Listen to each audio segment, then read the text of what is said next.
ফজরের সময়তে মুয়াজ্জিন আজান দিচ্ছে কি বলে হাইয়া আলাস সালাহ হাইয়া আলাল ফালাহ ফজরের সময় মুয়াজ্জিন আজান দিছে আসসালাতু খায়রুম মিনান নাওম এ আল্লাহর বান্দা বান্দিরা কে কোথায় ঘুমিয়ে আজরে শুনে নাও ওই যে আরামের বিছানাকে তুমি ত্যাগ করে দাও আরামের বিছানাকে হারাম করে দাও কারণ না এই নিদ্রার চাইতে ঘুমের চাইতে নামাজটাই হচ্ছে উৎকৃষ্ট সবচাইতে ভালো কিন্তু বন্ধুরে মুয়াজ্জিন আমাকে একদিন ডাক দিল দুই দিন ডাক দিল ফজরের সময় ডাক দিল জোহরের সময় হাইয়া আলাস সালাহ বলে ডাক দিল হাইয়া আলাল ফালাহ বলে ডাক দিল মাগরিবের সময় তো আপনাকে ডাক দিল এশারের সময় আপনাকে ডাক দিল এই রকম ডাক দিতে দিতে দিতে দিতে দিতে দিতে দিতে ওই মুয়াজ্জিন 40 খানা বছর কাটিয়ে দিল ওর চুল দাড়ি পাকিয়ে দিল আজান দিয়ে দিয়ে আপনাকে ভালো উপদেশ দিয়ে দিয়ে ওর চুল দাড়ি পাকিয়ে দিল আর আপনি শুনে শুনে শুনে শুনে আজানের ধ্বনি শুনে শুনে শুনে শুনে আপনারও চুল দাড়ি পাকিয়ে দিয়া আপনি 40 খানা বছর বেনামাজি হইয়া এখন অবধি আপনি পৃথিবীতে জীবন যাপন করছে ফজরের আজান হলাম ফজরের আজান হলাম ছাড়ো আরামের বিছানা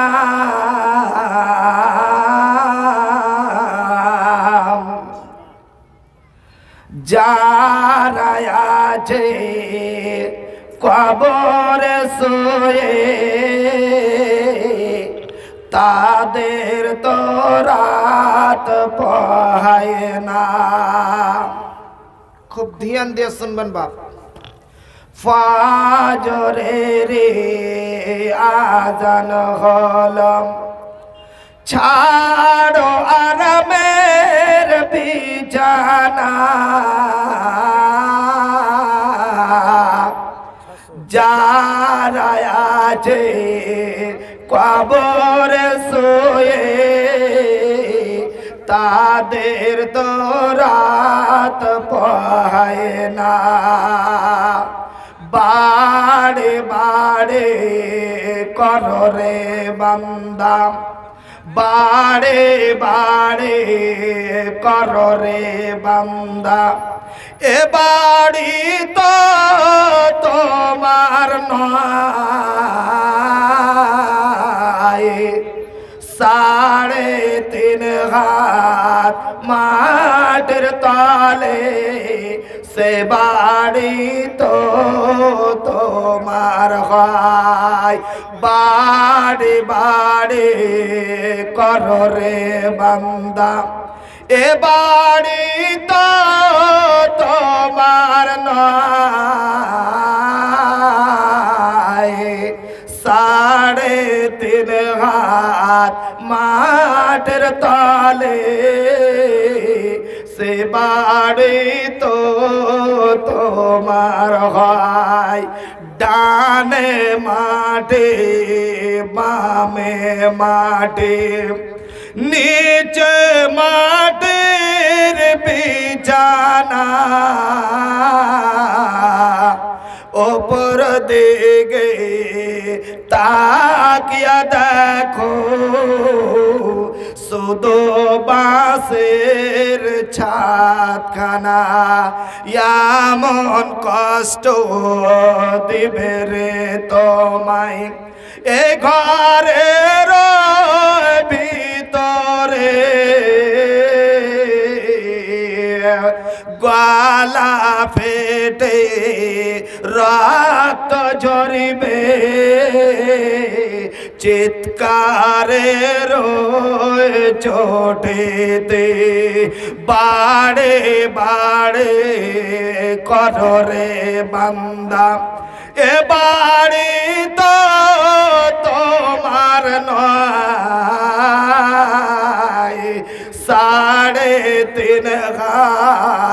মাটির তলে সে বাড়ি তো তোমার হয়। উপস্থিত আজকের এই মুহূর্তে সভার নির্ধারিত নির্বাচিত সম্মানিত সভাপতি মহাশয়, অন্যান্য ওলামায়ে দ্বীন, অত্র এলাকার সম্মানিত মুরব্বিয়ানে কেরাম, আমার তরুণ যুবক ভাইরা, পর্দার মধ্যে বসে থাকা অবলা সরলা সুশিক্ষিতা আমার মা ও বোনেরা, প্রশংসা সেই মহান করুণাময়ের জন্য যে মহান আল্লাহ রাব্বুল আলামিন আমাদেরকে এই একটি দ্বীনি সভায় একত্রিত দিক দিগান্ত থেকে এসে একত্রিত হয়ে বসে দুটো হাদিস কোরআনের কথা বলার শোনার তৌফিক দিয়েছেন সেই মহান আল্লাহ রাব্বুল আলামিনের একবার আমরা প্রশংসা করি। সবাই একবার মুখ খুলে উচ্চ স্বরে বলুন আলহামদুলিল্লাহ।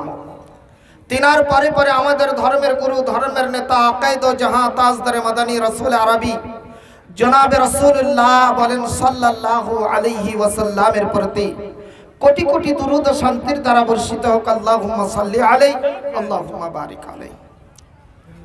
সম্মানিত শ্রোতাবৃন্দ, আমি পবিত্র কোরআনুল কারীম থেকে একটা ছোট্ট আয়াত পাঠ করেছি। আল্লাহর নবীর এখানে হাদিসও আপনাদেরকে শুনিয়েছি। কোরআন এবং হাদিসকে সামনে রেখে কিছু গুরুত্বপূর্ণ আলোচনা আপনাদের কাছে আমি রাখবো ইনশাআল্লাহ। ওমা তৌফিকে ইল্লা বিল্লাহ। আমার বাপজান, এই যে আমরা পার্থিব জীবনটাতে পৃথিবীতে আমরা এসেছি, এই পৃথিবীটা আমাদের পরীক্ষার জায়গা। এই দুনিয়াতে যে কদিন আমরা সময় পাবো বা পেয়েছি, কতটা দিন যে আল্লাহ আমার আয়ু রেখেছেন তে আল্লাহ পাক ভালো জানেন। যে কটা বয়স আমি পেলাম বা আগামীতে কটা দিন পাবো বলতে পারবো না, যা পাবো আশা করছি এই সময়টুকুন যে আমরা পৃথিবীতে জীবন যাপন করছি বা করব, এই পৃথিবীটাতে আমাকে আসার যেটা মেন উদ্দেশ্য, আমাদেরকে কিছু আল্লাহর ইবাদত বান্দেগি করে নিজের জীবনে কিছু সঞ্চয় করে নিয়ে কবরে আপনাকে কবরে হাসরে আপনাকে যেতে হবে। এটাই হলো আমাদের মেন উদ্দেশ্য। আমার বাপজান, কিন্তু এই পৃথিবীতে আমরা যে এসেছি, এই পৃথিবীটা আমাদের জন্য হতে পারে ক্ষতিকর হয়ে যেতে পারে, যার কারণে আল্লাহ রাব্বুল আলামিন আমাদের সাথে কোরআনকে পাঠিয়েছেন। আল্লাহ রাব্বুল আলামিন আমাদেরকে পাঠিয়েছেন যেটা প্রথম উদ্দেশ্য যেটা হলো আল্লাহর সেপ্তসনা করতে হবে, আল্লাহর কৃতজ্ঞতা করতে হবে, আল্লাহর ইবাদত বান্দেগি করতে হবে। এটাই মেন উদ্দেশ্য। এরপরে পরে যে কটা দিন আমরা দুনিয়াতে থাকব, এতে আমাদের ঘর সংসার আছে, জীবনযাপন করতে হবে, এটা হলো পরের ব্যাপার। কিন্তু এই কটা দিন যে আমরা এসেছি, এই কটা দিন হলো আমরা মুসাফির। এই কটা দিন থাকতে গেলে যে আমাদের জীবনযাপন করতে গেলে যে আমাদের ঘর সংসারের ব্যাপার আছে, কিংবা আমাদের আল্লাহর মানে মুখ দিয়েছেন আহার, ওখান থেকে সঞ্চয় করতে হবে, দিয়ে আমাদের পেটে দিতে হবে। এই যে সংসারে যা খরচ লাগে সেটা যে করতে হবে, এই সংসারে খরচ করতে গিয়ে, উপার্জন করতে গিয়ে কিছু আমাদের পরিজন পড়তে পারে। তো আল্লাহ আমাদেরকে কিছু নিয়ামত পৃথিবীতে দিয়েছেন। এই নিয়ামতের মানে মহাব্বত যাতে গ্রাস না করে আমার বান্দা বান্দীদেরকে, তাই আল্লাহ রাব্বুল আলামিন আমাদের সাথে কোরআন পাঠিয়ে দিয়ে আমাদেরকে সতর্কবার্তা দিয়েছেন। কি সতর্কতা, কি বলেছেন? আল্লাহ বলছেন বান্দারে তোমাকে আমি পৃথিবীতে পাঠাবো, কিছু নিয়ামত দিব তোমাকে, এই আমার কিছু দেওয়া উপহার তোমাকে দেব, এই কয়েকটা দিন তোমাকে দুনিয়াতে রাখার জন্য এই উপহারকে পেয়ে তুমি আবার আমাকে বলে ভুলে যেও না। কারণ যদি তুমি আমাকে গিয়ে ভুলে যাও, যেই উদ্দেশ্য তোমাকে আমি পাঠিয়েছি আমার উদ্দেশ্যটা বিফল হয়ে যাবে, তোমার জীবনটা বরবাদ হয়ে যাবে, তোমাকে আবার আমার কাছে আসতে হবে। তারপরে যে আমি একটা ভয়ঙ্কর একটা জায়গা রেখেছি সেটা হলো জাহান্নাম। এর পূর্বে বক্তব্য আপনারা শুনলেন, সেই জাহান্নামে ঢুকতে হবে। বন্ধু আমার, বাপ আমার, তাই আল্লাহ রাব্বুল আলামিন সতর্কবার্তা কি দিলেন? বিসমিল্লাহির রহমানির রহিম। ওয়ামা হাযিহিল হায়াতুদ দুনিয়া ইল্লা লাহবু ওয়া লাইব ওয়া ইন্নাদ দারাল আখিরাতা লাহিয়াল হায়াওয়ানু লাউ কানু ইয়ালামুন। আল্লাহ রাব্বুল আলামিনের কোরআন আমাদেরকে সতর্ক করে দিলেন, পৃথিবীর মানুষ রে, এই জমিনের বুকে তোমাকে আল্লাহ পাঠিয়েছে, এই দুনিয়াতে তুমি এসেছো, যেই পৃথিবীতে তুমি বসবাস করছো, দুনিয়াতে বসবাস করছো, এই দুনিয়াটা হচ্ছে খেল তামাশার দুনিয়া, রং তামাশার দুনিয়া, আনন্দের দুনিয়া। তাই আল্লাহর কোরআন বলছেন, এরে আল্লাহর বান্দা বান্দিরা, এই দুনিয়ার মোহাব্বতে তুমি পড়ে যেও না, এর পিছনে তুমি পড়ে যেও না। এর মোহাব্বত যদি তোমাকে গ্রাস করে নাই, এই মোহাব্বত যদি তোমাকে ধরে নাই, এর পিছনে যদি তুমি পড়ে যাও, তাহলে কি হবে? তোমার ইহকাল পরকাল যেন দুটোই নষ্ট হয়ে যাবে।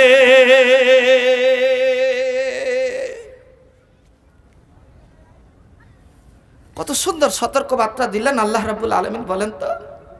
কিন্তু যেখানে বাঘের ভয় সেখানেই সন্ধ্যা হয়, বুঝতে পেরেছেন? যেখানে বাঘের ভয় সেখানে রাত্রি হয়। যার কারণে কোরআন আমাদের সাথে এসে আমাদেরকে সুপথ দিলেন, দেখালেন, সতর্ক বার্তা দিলেন, আর তারই পিছনে পড়ে আল্লাহ বলে, আল্লাহর কোরআন বলছেন, এই ইমানদারেরা শোনো, তুমি পৃথিবীতে এসেছো, তুমি কি করো?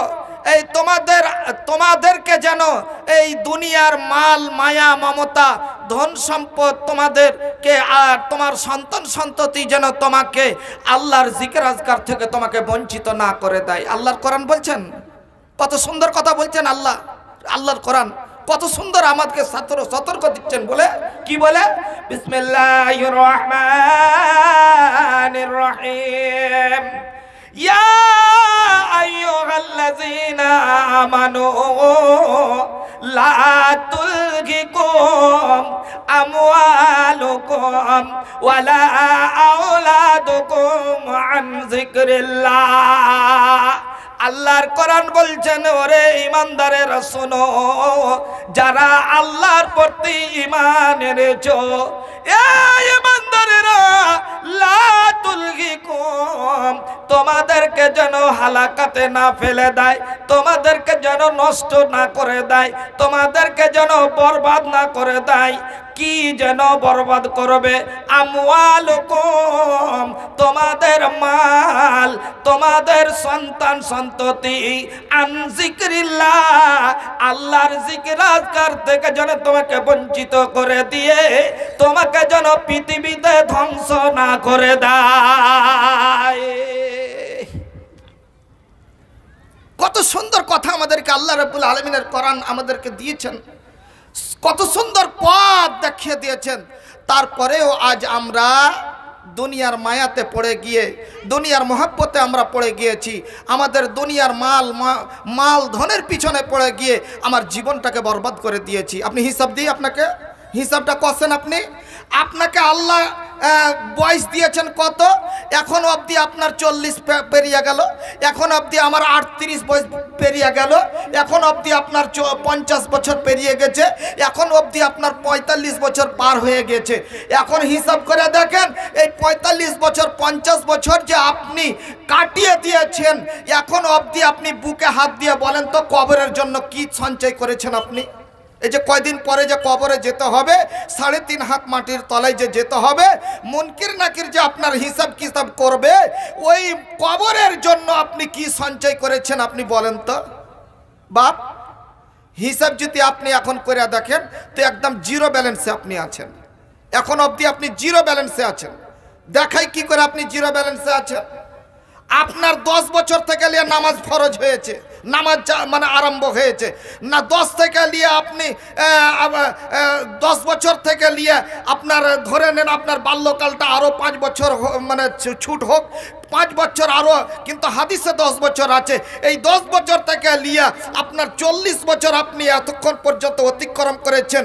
এবার আপনি হিসাব করে দেখেন 30 বছর, আপনার 30 বছর, কাউরির 40 বছর, কাউরির 45 বছর, আপনি বয়সটাকে এখনো অবধি বেনামাজিতে অতিক্রম করেছেন। হিসাবটা আপনি করে দেখেন তো কখন আপনি মরবেন আপনি কি বলতে পারবেন যে আমি দাদার বয়স পাবো, আমি নানার বয়স পাবো, তো বাকি জীবনটাতে আমি আল্লাহর ইবাদত বান্দেগি করে আমি কবরে যাব? আপনি কি বলতে পারবেন? কেউ বুকে হাত দিয়ে কেউ বলতে পারবেন না আমার বাপজান। তাহলে হিসাব করে দেখেন কখন আজরাইল আপনার বুকের উপরে চড়ে আজান দিয়ে দিবে, তখনই কি আপনি কি করবেন? আপনি আমার বাপ, আপনি বাকি জীবনটা দেখেন আপনি কি করলেন, জীবনটাতে কি করেছেন আপনি? বিগত 30 খানা বছর আপনি কি করলেন? আপনাকে দেখেন জোহরের ফজরের সময়তে মুয়াজ্জিন আজান দিচ্ছে, কি বলে? হাইয়া আলাস সালাহ, হাইয়া আলাল ফালাহ। ফজরের সময় মুয়াজ্জিন আজান দিচ্ছে, আসসালাতু খায়রুম মিনান নাওম। এ আল্লাহর বান্দা বান্দিরা, কে কোথায় ঘুমিয়ে আজরে শুনে নাও, ওই যে আরামের বিছানাকে তুমি ত্যাগ করে দাও, আরামের বিছানাকে হারাম করে দাও। কারণ না, এই নিদ্রার চাইতে, ঘুমের চাইতে নামাজটাই হচ্ছে উৎকৃষ্ট, সবচাইতে ভালো।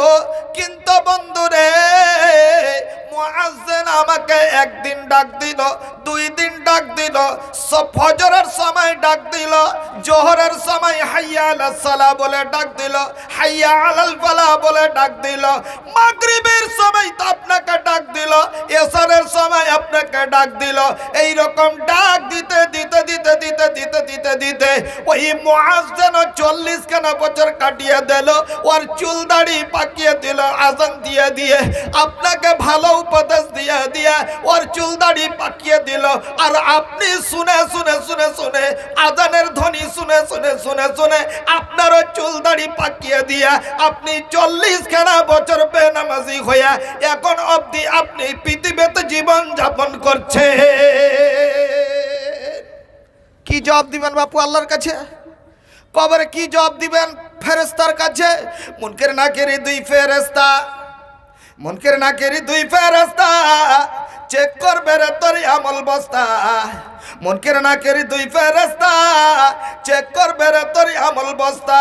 কি জোগাড় করলি তাতে হিসাব রেখে চল, চল মুসাফির চল, ভাঙা হাটে আর কত কাল থাকবি বইসা তুই বল। পৃথিবীর ওই ভাঙা হাটে আলিরে তোরা ব্যবসাতে, পৃথিবীর ওই ভাঙা হাটে আলিরে তোরা ব্যবসাতে।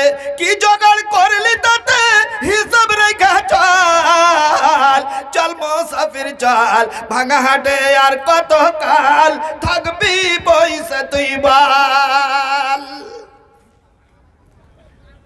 7টার সময় বিছান থেকে উঠছে। আপনাদের দেশের লোক যে কেমন আছে বাপু বলতে পারবো না আমি।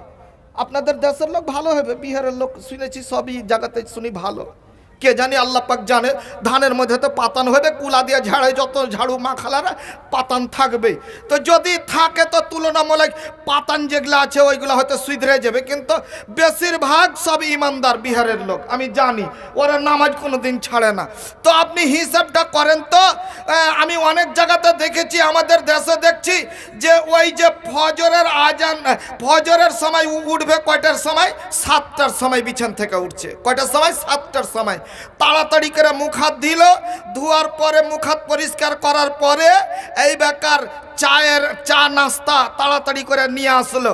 বিবি তাড়াতাড়ি করে ব্যবস্থা করলো, নাস্তা করালো, চাটা খেয়ে দিয়ে এই বেকার ও কেউ যদি ব্যবসায়ী হয় তাহলে ব্যবসায়ী বের হয়ে গেল, কেউ হয়তো দোকান খুলতে চলে গেল, কেউ হয়তো লাঙ্গল ঘাড়ে করে বলে কোদাল ঘাড়ে করে মাঠে চলে গেল কোদাল কোপাবার জন্য, কেউ হয়তো হাল ঘাড়ে করে মাঠে চলে গেল হাল বাহিবার জন্য। আমার বাপ এই বেকার ওই সকালবেলা আপন আপন কাজে বেরিয়ে গেল, চলে যাচ্ছে, কাজ করে যাচ্ছে, কাজ করে যাচ্ছে। এই যে মুয়াজ্জিনকে শরম লজ্জা নেই, আবার জোহরের আজান দিতে ভিড়ে গেল। কি বলে? হাইয়া আলাস সালাহ। ওরে মাঠে ঘাটে কে কে আছো?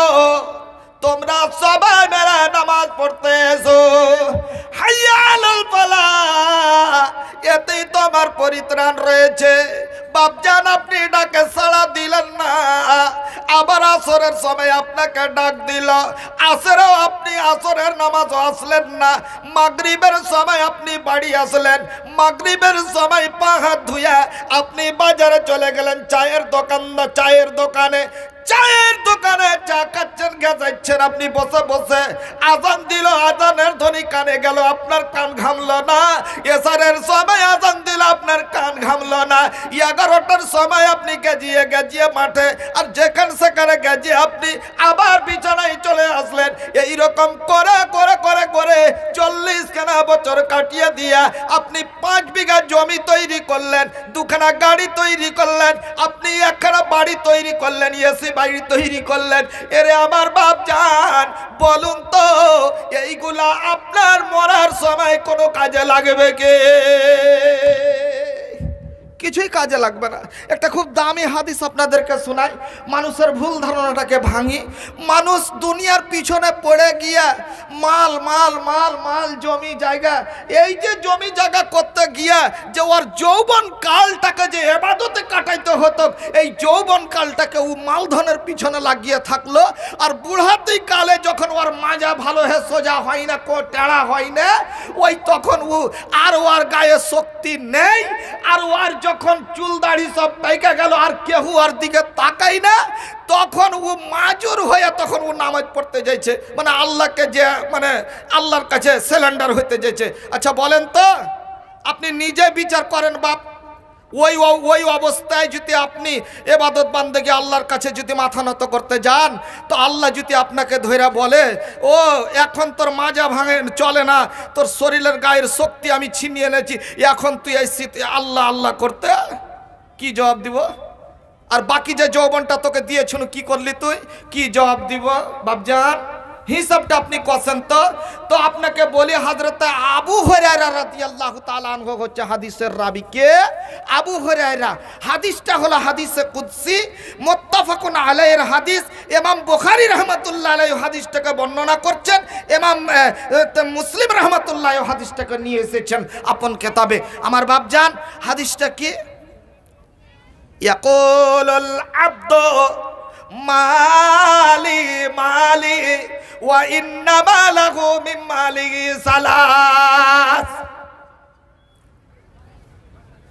আল্লাহ রাব্বুল আলামিন তার নবীর মুখ দিয়ে বলিয়ে নিচ্ছেন, হে নবী তুমি পৃথিবীর বান্দা বান্দিকে আমার বলে দাও, তারা যে একটা মুখ দিয়ে উচ্চারণ করে কথা, ইয়াকুলুল আব্দ, আমার বান্দারা যে বলে মালি মালি, আমার মাল, আমার বাড়ি, আমার গাড়ি, আমার বাড়ি, আমার জমি, আমার জায়গা, এই যে আমার বলে যে চিৎকার করে বেড়ায়, এ রাসূলুল্লাহ, এ আমার দয়ার নবী, ওই সমস্ত লোকগুলোকে বলে দাও যারা আমার আমার করে চিৎকার করে, ওদেরকে বলে দাও তোমার পৃথিবীতে হচ্ছে 3 প্রকারের মাল। কয় প্রকার? 3 প্রকার। তাহলে আপনার জমি গাড়ি বাড়ি সব বাতিল করে দিচ্ছি, আমি সবকে ডিলিট করে দিচ্ছি। আপনি দেখেন, খালি হাদিসটা শোনেন, কত দামি হাদিস। কোরআনের পরে এই হাদিসটার মানে এই শব্দটির মানে মর্যাদা, কোরআনের পরে এই শব্দটির মর্যাদা, যেটি আল্লাহ রসুলের পবিত্র জবান দিয়ে আল্লাহ বেরি করে নিয়েছেন। কি? মা আকালা ফাফনা। মানুষের জীবনে 3 প্রকারের মাল। মা আকালা ফাফনা। আল্লাহর নবী বলছেন মানুষের প্রথম জীবনের মাল হলো কোনটা? একটা মানুষ মায়ের পেট থেকে পড়ার পর আর মরা অবধি জীবনে যা খাবার খেলো এটাই হলো তার ব্যক্তিগত মাল। দ্বিতীয় নম্বরের মাল আল্লাহর নবী বলছেন আউলা বিসাফা আবলা। একটা মানুষ মায়ের পেট থেকে পড়ার পর কাফন পরা অবধি জীবনে যা পোশাক পরিধান করলো এটাই হলো তার ব্যক্তিগত মাল। বাপুরে, এই মালের অংশীদার কেউ হয় না, না ছেলেরা নেবে না মেয়েরা নেবে, কেউ আপনার ওই মাল নেবে না। 2টো জামা যদি আব্বা রেখে যান, এই 2খানা লুঙ্গি যদি আপনি আব্বা রেখে যান, মারা গেলেন, ওকে আপনি কাফন দিয়ে দাফন করে দিলেন। ওই যে আব্বাকে 2টো জামা বানিয়ে দিয়েছিলেন, ওই জামাটা আপনার ছেলেরা কেউ পরবে না। কি করবে? যখনই আপনি মারা যাবেন, আপনার ছেলেরা তার মাকে বলবে, মা গো, কোনো ফকির মিসকিন আসলে আব্বার জামা 2টা দিয়ে দেবে। 2 নম্বর মাল হয়ে গেল। এবার হিসাব করেন। আউ 3 নম্বর মাল দেখেন, আউ আতাফাকনা। নবী আমার বলছেন মানুষের জীবনে 3 নম্বর মাল হলো কোনটা? আল্লাহ রাব্বুল আলামিন ওকে জমি দিয়েছে, জায়গা দিয়েছে, ব্যাংক ব্যালেন্স দিয়েছে, গাড়ি বাড়ি দিয়েছে, আর ওইখান থেকে মাল উপার্জন করে, ওখান থেকে পয়সা রোজগার করে ঘর সংসারের পিছনে খরচ করার পরে ও আবার নিজের জন্য খরচ করলো। বলে কি বলল? আল্লাহ রাস্তায় খরচ করলো, সে দান করে দিল। নবী আমার বলছেন এটাই হলো তার ব্যক্তিগত মাল, এটার অংশীদার কেউ হয় না, না ছেলেরা নেবে না মেয়েরা নেবে, কেউ আপনার অংশীদার হবে না। তারপরে আল্লাহ রসুল বলছেন 3 নম্বরের মাল হয়ে গেল। এবার আমার বাপজানেরা যারা আমার বলে চিৎকার করেন, আমার বাড়ি, আমার গাড়ি, আমার জমি, আমার জায়গা, এই যে আমার বলেন বন্ধুরে, তারপরে নবী বলছেন ওয়ামা সেওয়া জালিকা ফাহুয়া যাহিবুন ওয়া তারিকুহু লিন-নাস। এরে আমার বাপজান, বাকি আপনি 40 বছর বেনামাজি হইয়া রোজা না কইরা এই যে গাড়ি করেছিলেন, বাড়ি করেছিলেন, জমিতে খেটেছিলেন পরের জমিতে, ওই যে আপনি ব্যাংক ব্যালেন্স করেছিলেন, বিদেশ থেকে টাকা রোজগার করে আপনি যে গাড়ি বাড়ি তৈরি করলেন, বাপুরে, এই সমস্ত মালগুলা আপনার যখন আত্মাখানা বেরিয়ে যাবে, নবী আমার বলছেন ওই সমস্ত মালগুলা আপনাকে কবরে রেখে দেবে আপনার ছেলে মেয়েরা। আর যত গাড়ি করেছিলেন, বাড়ি করেছিলেন, সমস্ত গাড়ি বাড়ি আপনার ছেলে মেয়েরা যেন বন্টন করে নেবে। আপনি কবরে হিসাব দেন, আপনার ছেলে মেয়েরা যে লুটে পিটে খাবে, লুটপাট করে খাবে, আর আপনি যে কবরে লাত খাবেন, ছেলে পিলে দেখতে পাবে? দেখতে পাবে? ওই যে 40 বছর যে বেনামাজি ছিলেন, আপনি নামাজ পড়েননি, কি জবাব দিবেন আল্লাহর কাছে? আমার বাপজান, তাহলে আপনাকে কি করতে হবে? কি করতে হবে? আপনাকে আল্লাহর রাস্তায় দান করে নিজের জীবনটাকে ধন্য করতে হবে, আপনাকে নামাজ পড়তে হবে, আপনাকে দিনের কাজ করতে হবে, না করে আপনার ছুটকারা নাই। আর আজকের জলসাটাই কত দামি জলসা। কই টাকাওয়ালাটা কই? কি নাম? মোহাম্মদ রফিক আলম প্রমুখ এখনকার মতন এখনকার মতন প্রমুখ আছেন। কই রফিক আলম সাহেব ভাই কই গো? উর্ফে ভোগলা কহে ওকে। কি উর্ফে ভোগলা এখানে নাই ও? আছে ডাকেন। রফিক আলম ভাই কোথায় আছেন? আইছেন তো। আপনার উপাধিটা বলতে আমাকে ভালো লাগে না। ওটা উপাধি খুব চর্চা মশহুর আছে না? ভোলা ভোগলা। ভোগলা। যা হোক আমার ভাই উর্ফে ভোগলা রফিক আলম সাহেব কই? আমার ভাইজান আছে কি এখানে? কই দাদু আমার? হ্যাঁ কই দাদু আমার? পালাইবেন না। দেখেন এই দেখেন আপনি পালাইবেন না। আগে আমি কথাটা বলেছি যে দানের কথা হলে আপনাদের দেশের লোক অন্যান্য দেশের লোক পালায়, তো আপনাদের দেশের লোক যে কেমন আছে বলতে পারবো না। দানের কথা বললেই যে সব পালিয়ে যায়, আর আল্লাহ রসুলের সাহাবীরা সব জমথম হয়ে বসতেন দান দিবেন লেগে। হ্যাঁ বারাত আছে, কারোর পেচ্ছাবের বারাত হতে পারে, ঠান্ডা শীতকাল জল খেয়েছেন বেশি, হয়তো একটু বারাত লাগবে দিয়ে তো একটু হয়তো ইদুকুতি আপনি যেতে পারেন, তাহলে সবাই একে একে উঠে উঠে যেতে যেতে মজলিস খালি করবেন। তো এটা আল্লাহ রসুলের জামানার ওই মুনাফিকের কাম পরিচয় হয়ে যাবে। বাপ পালায়েন না, আপনারা বসে থাকেন, দোয়া দেন আর আপনি দেওয়ার চেষ্টা করেন। আজকে খুবই দামি আপনাকে আপনার ঘরের লেগে আপনি মানে আপনাকে টাকা দিতে হবে। এতদিন আপনি গাড়ি বাড়ি করেছেন সব পরের লেগে করেছেন, আপনি নিজের লেগে টাকা দেন। দেখি আপনার বুকে ঈমান থাকে তো আপনি টাকা আজকে দিবেন। কই আমার ভাই রফিক আলম ভোগলা ভাই কই গো? নাই নাকি এখানে? দাদু আমার পালিয়ে গেল নাকি? চলেই গেছে? রফিক ভাই আপনি পালিয়ে গেলেন গো? আল্লাহু আকবার। কমিটির আবদার আছে। কই কমিটির তরফ থেকে আবদার আছে? আর আমি আপনার মুখখান না দেখে আপনাকে দুয়া দেবো কেমন করে গো? রফিক ভাই আসছে আসছে ওকে ফোন করেন তো আসছে আসুক। কই রফিক আলম ভাই এতে আপনার দানটা থাকলো, আপনাকে আমি মুখ না দেখে আপনাকে দুয়া দেবো কেমন করে? একটু আইসেন আপনি দেখা করে। এটাকে মোহাম্মদ আফসার আলী ইমলিটোলা, মৃত্যু বাপের নামে ৭,০০০ কমিটি। হ্যাঁ তো দাবি তো থাকবে, আমারও তো দাবি আছে। কই কই কি ভাইটার নাম বললো? আফসার ভাই কই গো ভাই? আফসার আলী পালিয়ে গেল, ও পালিয়ে গেল তো। হাজি ভাই কেন পালাইছেন আপনারা? হাজি জাইনাল হক ৩০০০। হাজি জাইনাল হক সাহেব ৩০০০। হাজি সাহেব মানুষ, ও ৩০০০ টাকা ও নেই, ও পালিয়ে গেছে। নোমানের স্ত্রী একটা কাঁচের গিলাস কাঁসার ৬০০ টাকা। একটা কাঁচের গিলাস আর ৬০০ টাকা। ও কাঁসার গিলাস আর একটা, হ্যাঁ আর একটা ৬০০ টাকা দিয়েছেন আলহামদুলিল্লাহ। তো আমার রাফিক ভাইও আসবে না হাজি? কাকু বিনা দেখাতে দোয়া দেবো যে হ্যাঁ সবাই উড়ে গেল। সুবহানাল্লাহ, বরবাদ হয়ে গেল। আমাকে মুখখানটাও কেউ দেখাইলে না আমাকে। যাক আলহামদুলিল্লাহ, একটু দোয়া করে দি, তারপরে যদি ওর দয়া হয়। আলহামদুলিল্লাহ রাব্বিল আলামিন। আল্লাহুম্মা আনতাস সালাম ওয়া মিনকাস সালাম তাবারাকতা ইয়া যাল জালালি ওয়াল ইকরাম। হে রব্বুল আলামিন, আল্লাহ আমার ভাই রফিক আলম সাহেব আল্লাহ কত টাকা দিয়েছে জানি না। আল্লাহ রব্বুল আলামিন ১০,০০০ টাকা দিয়েছে। রব্বুল আলামিন হাজি সাহেব জানে ৩০০০ টাকা দিয়েছে। আল্লাহ এ দামাই আমার বাপজি আফসার আলী সাহেব আল্লাহ ও ৭,০০০ দিয়েছে, আরো ৩০০০ আমার আবদার ১০,০০০ নিব ওর কাছে। আমার বাপজান আফসার আলী সাহেব আল্লাহ ১০,০০০ নিব। আল্লাহ দান দিয়েছে ৭,০০০। আল্লাহ যে নিয়তে যে উদ্দেশ্যতে করে গেল দান, আল্লাহ উদ্দেশ্য পূরণ করো তুমি রহমান। মিঠা দাও কথা মনে রহমান ও গেলে দয়াময় দয়া যে করিয়া আল্লাহ দীর্ঘজীবী করে ধরে রাখো বাঁচাইয়া। আর একজন ভাই আল্লাহ একজন ভাই আল্লাহ ১,০০০ টাকা দান দিল।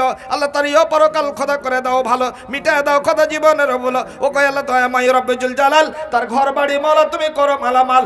আর ওই এক ভাই আল্লাহ ৫০০ দিল কিনা দিল কথা দানে বুঝা গেল তার দানের পরিমাণ হলো ৫০০ টাকা। তারপর আল্লাহ তুমি হয়ে যাও সাকা ও কই আল্লাহ দয়াময়িক দয়াতে তোমার সাদরে গ্রহণ করে দানকে তাহার যতদিনে বেঁচে রবে দুনিয়া বিচাতে আল্লাহ তারে রাখে মালা সহি সালামতে। আরো দিও খোদা তারে দুধে ভাতে খেতে। আমিন সুম্মা আমিন। বাপজান একটা কথা আপনাদেরকে বলি, রাগ করিয়েন না। কথাটা হলো কি, এই গ্রামের যিনারা আছেন আপনার নিজের বাড়ির লেগে আপনি টাকা দিবেন, একটা মোটা অঙ্কের টাকা দেন আপনি। আর একটা কাজ করবেন, আপনি যে যিনারা বাইরে আছেন, বাইরের দেশের, বাইরে অন্য গ্রামের, ওদের কাছে তো চাপ করতে পারবো না, তারপরও নেকির ওয়াস্তে ওর নেকির মানের জন্য ওর কাছে একটু চাপ করতে পারবো, কিন্তু নিজস্ব যিনারা গ্রামের আছেন ওনারা একটু চেপে দানটা দিবেন। কারণ এটা হলো কবরস্থান, আপনারই জায়গা, ওইটা আপনাকেই একদিন ওখানে যেতে হবে, এটা স্মরণ রেখা বাপ আপনি একটু দানটা দিবেন, কারণ আল্লাহ আপনার উপরে দয়া করবে, রহম করবে। জায়গাটা হলো আপনার খাস, খাস আপনারই জায়গা, এটা আপনাকে মাথায় রেখে আজ না হলে কাইলি আপনাকে ওখানে যাইতে হবে। তাহলে নিজের জায়গাটা যদি আপনি নিজে তৈরি করতে পারেন, নিজে কিনতে পারেন, যদি আপনি নিজের বাড়িখান তৈরি করতে পারেন, আল্লাহ খুশি হবে, আল্লাহর আরশও খুশি হবে, ফেরেশতারাও খুশি হবে। আমার বাপজান একটা 500 টাকা কে দিল এইখানকার, কি নামটা, কে 500 টাকা দিল গো, কেটা 500 টাকা দিলে ভুলে গেল, রফিক, এটাও রাফিক ভাই 500 টাকা দিয়েছেন। আল্লাহ তার দানকে তুমি সাদরে গ্রহণ করো। আল্লাহ মোহাম্মদ সামেদ এই গ্রামেরই 10,000 নগদ, মাশাআল্লাহ, সুবহানাল্লাহ। কি নামটা ওনার? আব্দুস সামাদ সাহেব। আব্দুস সামাদ সাহেব এখানে আপনি আছেন কি? মৌলানা একটু দোয়া করি, একটু বেমার আছে। আচ্ছা আমি দোয়া করে দিই। আব্দুস সামাদ সাহেব এখানে আছেন কি? কই আমার দাদু জান, কই দাদু জান গো, কই আব্দুস সামাদ সাহেব? আল্লাহু আকবার।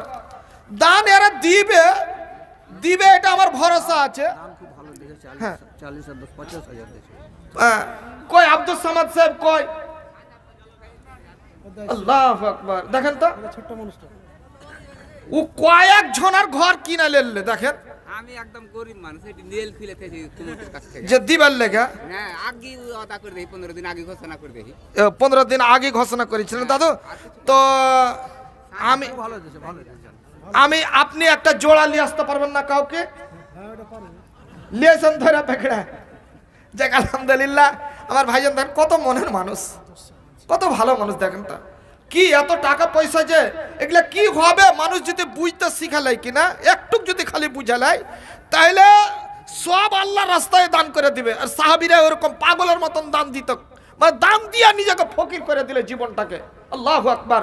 আমাদের ইনশাআল্লাহ আমরাও দিব, বুঝতে শিখেছি, আল্লাহ আমাদেরকে তৌফিক দিয়েছেন বুঝার, আমরাও বুঝতে শিখেছি যে আমাদেরই এটা নিজের ঘর, আমরা দান দেবো ইনশাআল্লাহ। ভাই আব্দুস সামাদের জন্য একটু দোয়া করে দিবেন, তারপরে একজন ইনশাআল্লাহ দোয়া হবে একে একে। আলহামদুলিল্লাহ রাব্বিল আলামিন, আল্লাহু আনতাস সালাম ওয়া মিনকাস সালাম, তাবারাক ইয়া যাল জালালি ওয়া ইকরাম। আল্লাহ আমার দাদু জান আব্দুস সামাদ সাহেব আল্লাহ কত জনে ছিল, আল্লাহ তরুণ যুবক, আল্লাহ তোমার জন্য হে রব্বুল আলামিন, তোমাকে খুশি করার জন্য আল্লাহ গো, আল্লাহ গো এই কবরস্থানের জন্য 50,000 টাকা দিয়েছে আল্লাহ রব্বুল আলামিন।